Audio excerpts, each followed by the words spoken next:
It wasn't hard to catch up with him. He was going pretty slow, but I maintained a safe distance from his truck. I don't know what I was thinking at that moment. I can't beat this guy. He was strong. I needed a plan, so I waited. I followed him for quite a while.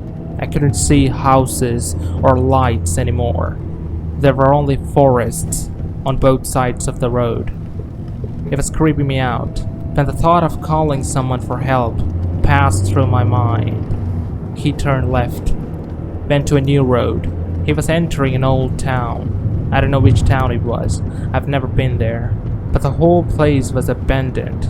There was no light in any of the houses, and most of the buildings were broken and decayed. He stopped his truck in front of a building, so I parked my car somewhere he cannot spot it.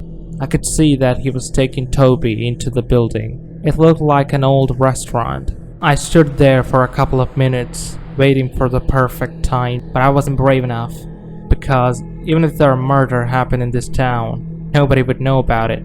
So I decided to call John for help.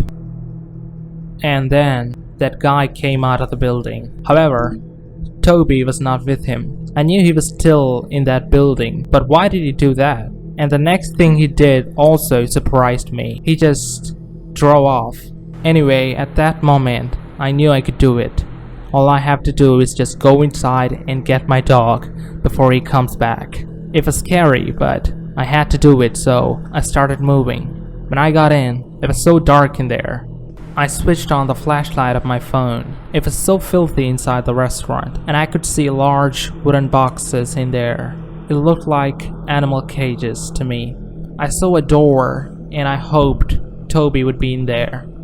So I opened it, and for God's sake, there was a disgusting smell coming from the inside. Anyway, when I tried to move forward, I stepped onto something and fell to the ground. I lost my phone somewhere, and when I finally found it, I looked at the thing that I stepped into, and what I saw made my stomach drop. It was the skull of a dog, and the whole room was filled with the skeletons of animals. And I had this sick feeling that he did something to Toby. But then, I heard his bark coming from a wooden box. Toby was inside it. He was completely fine, and just like that, I got him back. I was so happy at that moment. But when I told him to come with me, he barked at the corner of the room, and that's when I looked at where he was pointing. I was terrified, because there was an old man sitting in the corner. He was chained to the floor. I asked him if he was okay, and then he opened his eyes and looked at me. At that horrific moment, I realized it wasn't just any old man, it was my father.